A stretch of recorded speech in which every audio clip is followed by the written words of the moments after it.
a beauty who topples nations, describes women as so enchanting that they could bring down entire kingdoms. Far from mere exaggeration, Xia Ji from the spring and autumn was such a woman. She was considered the catalyst for the deaths of 3 husbands, a king, her brother, and even her own son, causing the downfall of 2 states.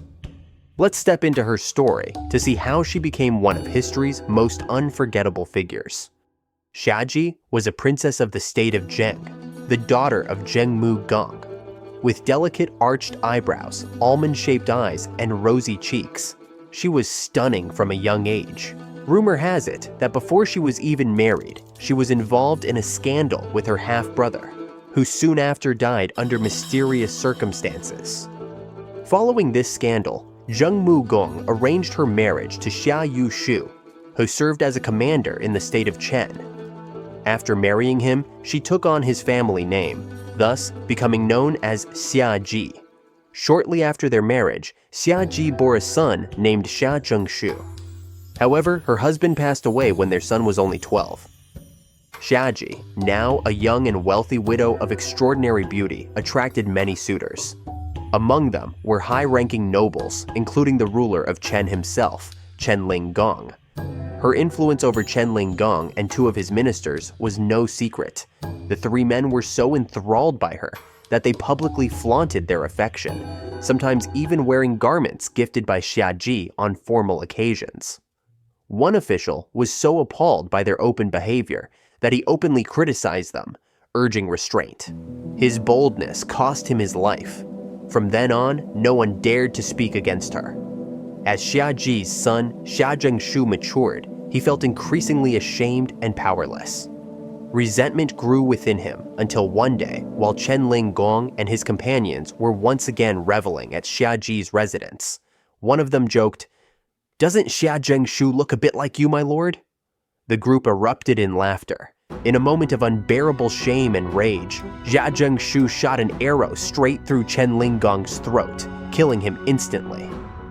His mother's other lovers managed to escape from the scene and eventually fled to the state of Chu, where they pleaded with the Lord Zhuang Wang to avenge. At the time, Zhuang Wang was keen on expanding his influence into the Central Plains, and Chen lay directly in his path. Seeing this as a prime opportunity, he launched an attack on Chen in 598 BCE under the pretext of restoring order. Chen, significantly weaker than Chu, was easily conquered. Xia Shu was executed and Xia Ji was taken back to Chu, awaiting a new fate. When Zhuang Wang saw Xia Ji, he considered taking her as a concubine, captivated by her beauty. However, a counselor named Wu Chen advised him against it, warning, "You attacked Chen to uphold justice. If you take Xia Ji, people will think you fought only for her beauty." The king heeded this advice and abandoned his plans to marry her. However, his brother, Gong also fell for Xia Ji's charm and sought her hand. Wu Chen warned him too, saying, "Look at her history. Every man she's touched has met a tragic end. Do you really dare to marry her?"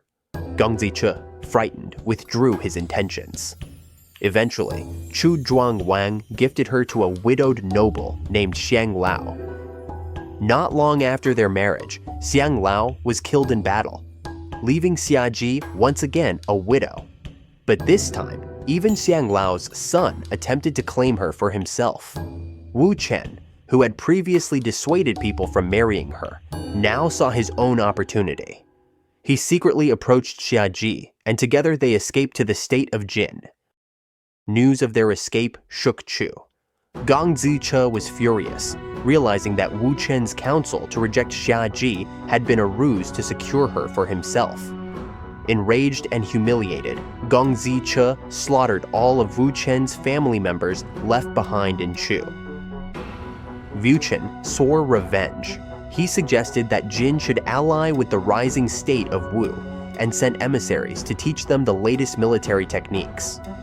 Previously a vassal to Chu, Wu grew stronger with Jin's support, eventually challenging Chu in a full-blown war. The conflict culminated in Wu's invasion of Chu's capital, nearly bringing the state to its knees. Defeated and humiliated, Gong took his own life. After this, Xia Ji and Wu Chen settled into a quiet life in Jin. Yet the tales of Xia Ji's fatal beauty did not end. According to records, she bore a daughter as beautiful as herself, who married into a noble family. When her son grew up, he became the head of the family. But eventually, the entire family was destroyed after he became entangled in political conflicts. This tragic end marked the conclusion of Xia Ji's legendary tale.